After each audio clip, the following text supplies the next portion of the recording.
This story is illustrated with AI-generated images. There's a light in the night, somewhere on the plains, a bright spot in an otherwise black world. No stars here. The sky is black. No, wait. There are stars, but instead of light, they are dark. Blacker than the void of space. It's so dark he can barely see, and maybe he doesn't. Maybe he just knows what is around him. He is dreaming, this much is clear. The sleep so long awaited has claimed him at last, and now he travels. He has reached this hilltop with great effort, his heart pounding in his chest. The mountains behind him block the wind from blowing down the plains. "What is it doing here?" asks a voice so alien that it sounds more like tearing fabric and pouring gravel than anything a person would utter. He turns to feel a tall figure standing in front of him, like a tree covered with linen cloth. Long, thin, and bendy branch-like arms moving under the almost see-through veil. In the near-total darkness, the figure's presence is more heard than seen, but that makes little difference to the man, who can't even remember his name.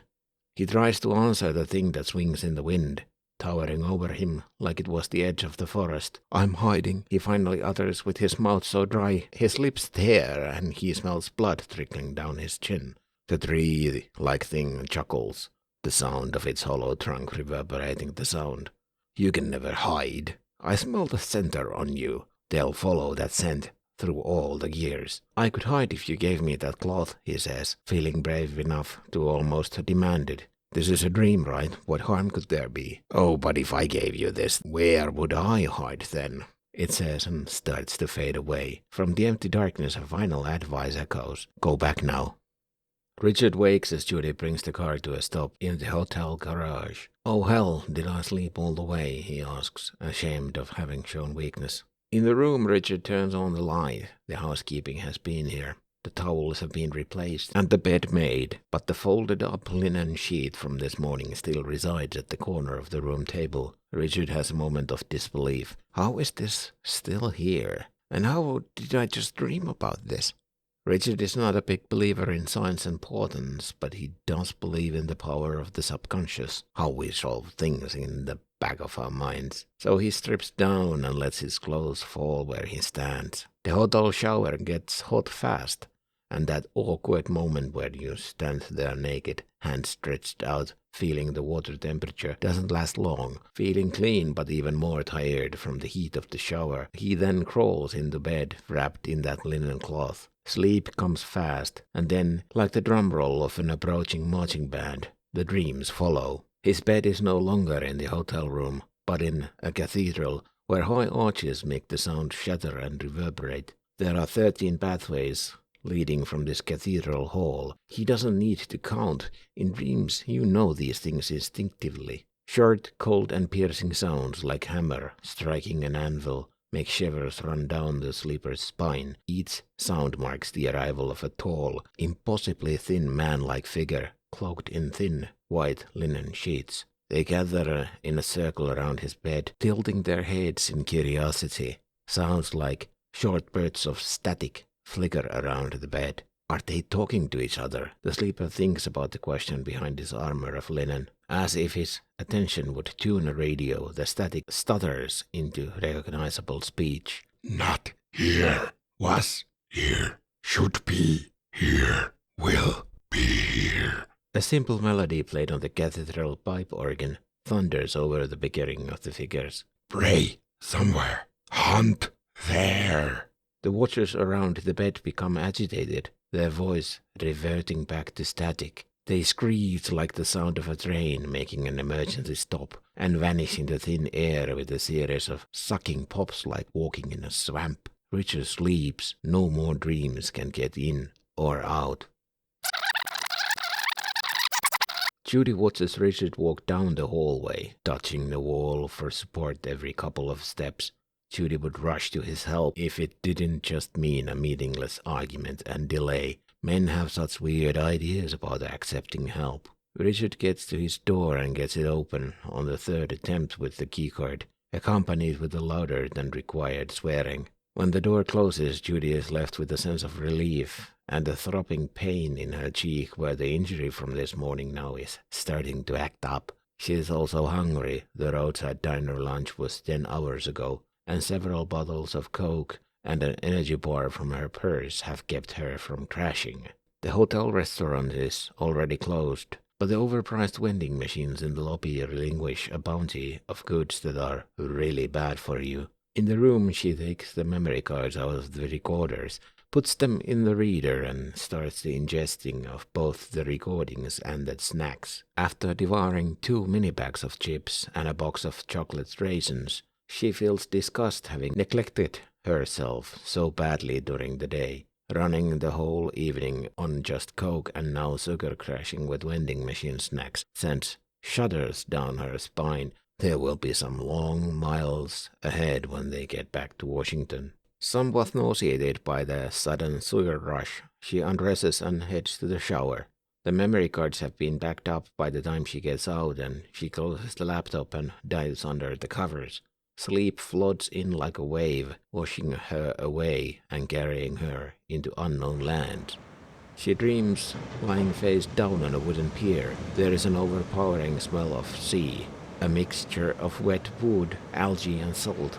The planks around and underneath creak as waves crash against the pilings. Slowly she stands up and looks around. Large Cyclopean stone walls, probably constructed as wave breakers, choke the sea to a small throat-like opening that lets into the harbor filled with sailing ships. Most of them are large, 3-mast vessels, barges mostly, with a small accompaniment of various support rafts and the smaller sloops and catboats for ferrying stuff to and from the massive ships. She stands there in awe, watching the small boats swarm a ship that is just preparing to dock.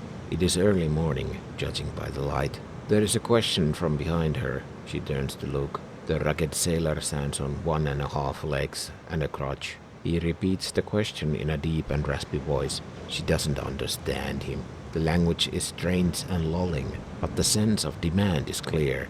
The man that looks like a pirate caricature tilts his head and asks again, this time in something resembling Latin perhaps, and pulls out a large silver coin from a pouch hanging on his neck. He waves the coin at her and repeats, ostende mihitum, raising his voice just a bit.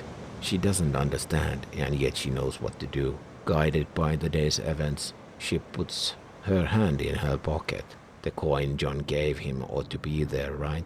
She pulls out the gilded coin and, holding it between her thumb and forefinger, brings it to eye level. There is such horror in the pirate-looking man's eyes when he sees the $quarter. He cries out and his voice falters. There is too much force in his panic and too little air in his lungs. A man on a catboat next to the pier is unloading crates of glass bottles that look heavy enough to be full of wine. Stops when the cripple cries out, takes one look at the dreamer. No. Somehow she knows now that she is not a dreamer. She is a traveler.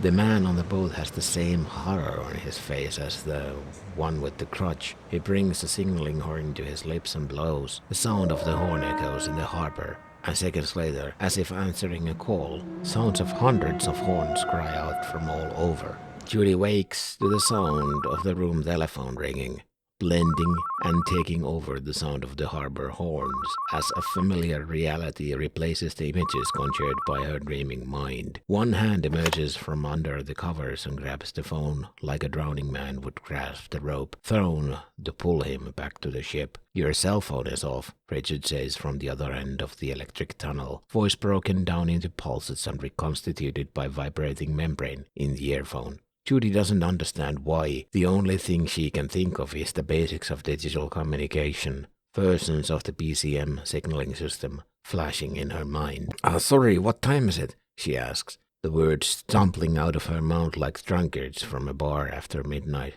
8:30. Meet me at breakfast at 9. We should head back to Bible County soon. Over breakfast, Judy finds an energetic and well-rested Richard. She is not quite as refreshed herself, but the dream she had was not a nightmare. Not really. It was more like an adventure, a thriller at most, but not horror. The plan for the day is to head back and try to get some local people on tape to cover the police corruption angle, if the alleged murder would turn out to be true. They plan to try a church after service. Richard has picked the target during the week and even made an appointment with the pastor. Their flight home is that evening at 7 p.m. and after checking out the hotel they pack their suitcases on the back seat of the car and drive back to Bible County. After a short GPS-guided navigation at the town periphery, they arrive at the churchyard just as the service ends. The church Richard shows is Kingsland's First Baptist Church. The church road cuts through a field with birch trees lining the road, ending at a large white wooden building with a church bell tower above the entrance. At the side of the road, on the way down the birch tree alley, signposts first note the name of the church and the year of establishment, 1972, and then a simple sign that only claims, His Kingdom Come.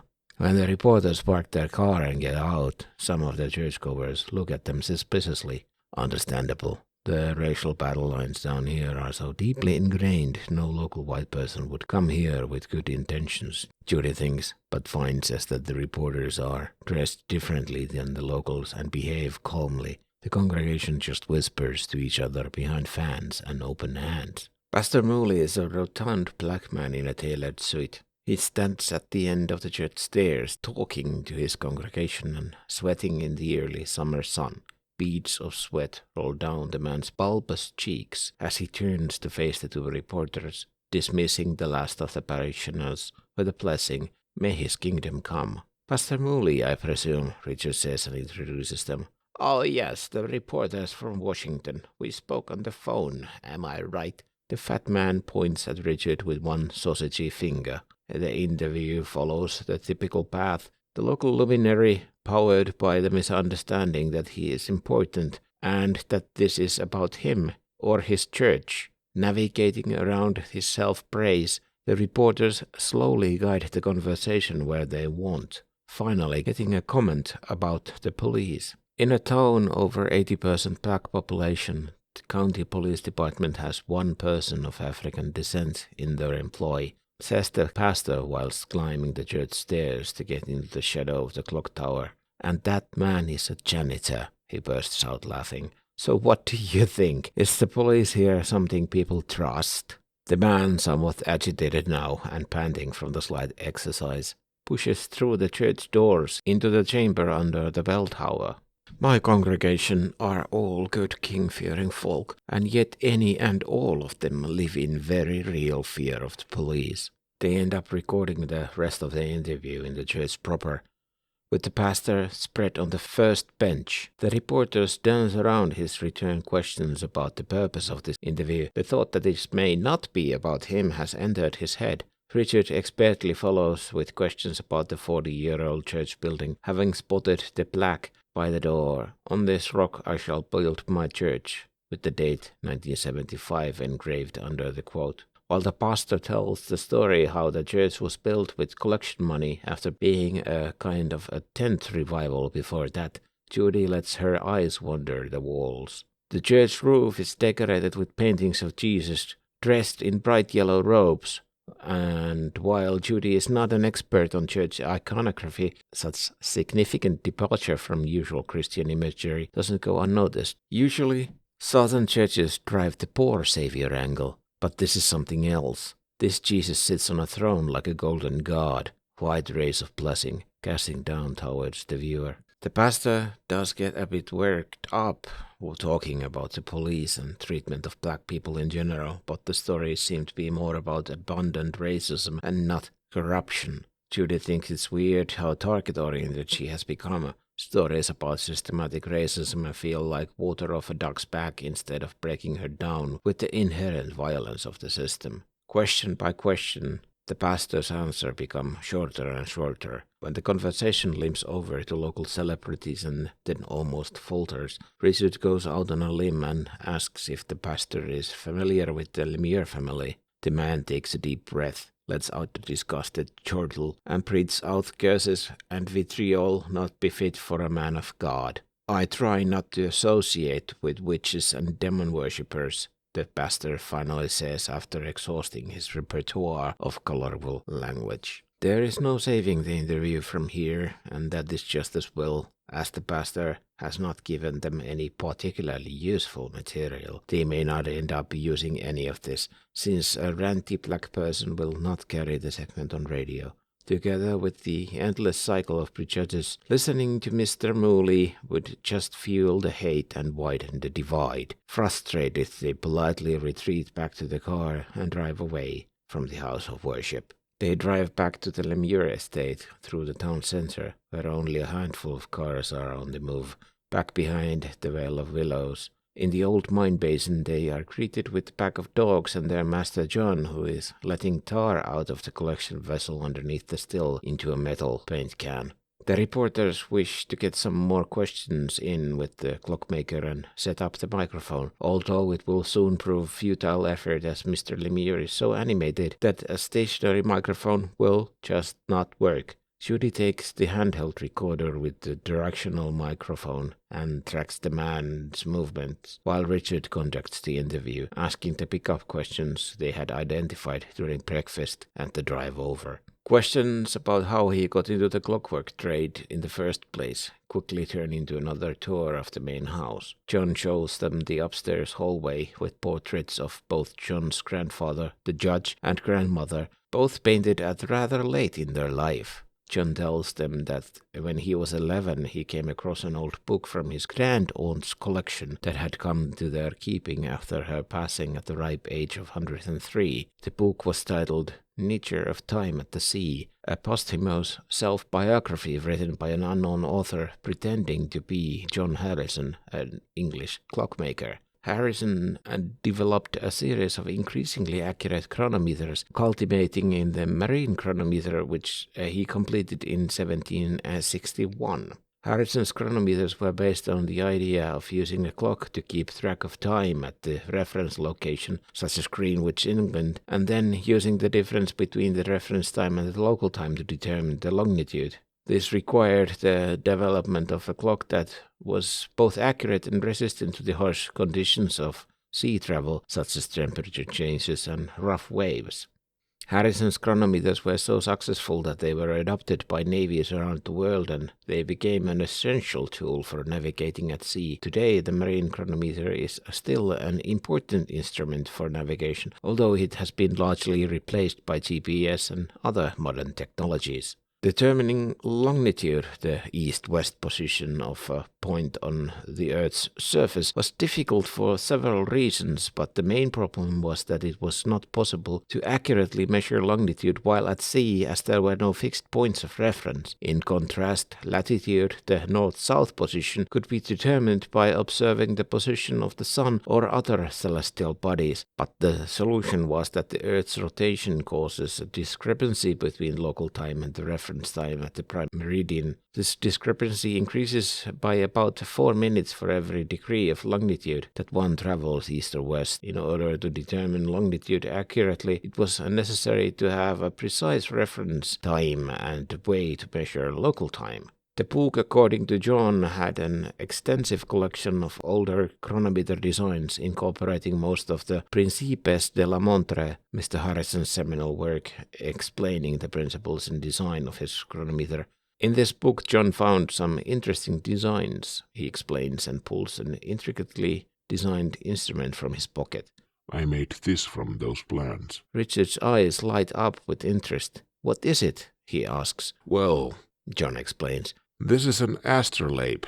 See how it consists of this circular disc called the mater, which is suspended here from this ring called the tympanum. This graduated scale on the mater called the alidade is used to measure the altitude of celestial bodies. But this was used by astronomers, navigators, and others for thousands of years. Judy takes out her notepad and jots down some factoids to look up later during post-production. Sounds fascinating. And how was it used? They were used to determine the latitude and longitude of a location by observing the position of the sun and other celestial bodies, John says. After I made this, there was no turning back. Turns out I had some talent. They walk past John's mother's bedroom, and Judy can't help but to peek in from the open doorway. The master bedroom is tidy, but there is a hint of stale air. Judy sees a large tapestry at the head of the bed, hand-woven, depicting some ships at sea. I see that naval history has been a family interest, she says, leading Mr. Lemire to extrapolate. Yes, my grandfather and her sisters were all experienced sailors, he says, and leads them to his bedroom. That's a bit unusual, isn't it? Women on sailing ships at that time in history, Richard asks. John doesn't answer. He has moved on to the next part of his personal story. So after high school I went to college for a while, but that didn't take. So there were some lost years, and then I started the clock repair business back in the early 90s. John's bedroom is about what Judy would expect. Messy, but not dirty, with piles of books and CDs everywhere. A desk with an old and slow laptop on it, and the wall above it has a map of the world pinned on it. The map is not the usual Mercator projection, but planar, circular one with the North Pole at the center. There are pins pushed through the map to the corkboard behind it, with small tags hanging from them, with what look like coordinates written on them. Judy counts more than 40 pins scattered all around the world. What are those points? She asks, gesturing at the map. They are locations of my customers. I used to keep track of where the clocks sent here came from. I always thought that it was nice to see one's influence on the world, even if I personally didn't get too far from here. Judy has to ask about the comment the pastor made. Yeah, we are not church-going folk, and with the bad reputation this land has, it is no wonder someone would say things like that. The time is getting short. The drive back to Huntsville takes 3 hours, and the two reporters agreed that they'd find a warm meal before leaving. As they say goodbye to old Mrs. Lemire, the old woman gently takes Judy's hand and looks deep into her eyes, whispering quietly, "Can you hear the sea, young lady? Can you hear it?" He is taken back. The old demented woman's question, her adventurous dream the night before, and the maritime theme of the afternoon have an uncanny level of coincidence. She stumbles back from the old woman and retreats to the car. Richard thanks the Lemires and they drive off. Richard looks at Judy, who is just staring out into the distance, her face blank and eyes empty. "You okay?" he asks. Judy snaps out of it like a popping balloon. I'm fine. Yeah, I was thinking," she says, and her voice trails off. "Yes," Richard prompts. They stand at the crossroads, and the sound of the ticking of the turn signal feels awfully like the sound of a clock. Their time here in the Bible County is coming to an end. "What if we did what we did in New Hampshire?" Judy finally asks. The light has turned green, but there are no cars behind them, so Richard doesn't move. "You mean you want to call Jackson Pierce and ask him directly?" "Really?" "If we do it like we did in New Hampshire, call the office and leave the line open, put the microphone through there." "Yeah, that doesn't prevent anyone from killing us." "Well, it might," Judy says a bit more defiantly than she had intended. "Oh, hell," Richard says and flips the turn signal to the other direction. When the light, now red, turns green again, they head towards the town. And there on the road back to the town, on their way to meet a murderer, we will leave the investigators today. World Machine is a work of fiction. Names, characters, places, and incidents either are the products of the author's imagination or are used fictitiously. Any resemblance to actual events or locales or persons, living or dead, is entirely coincidental, as is the sad fact that you cannot hide from this world by wrapping yourself in linen.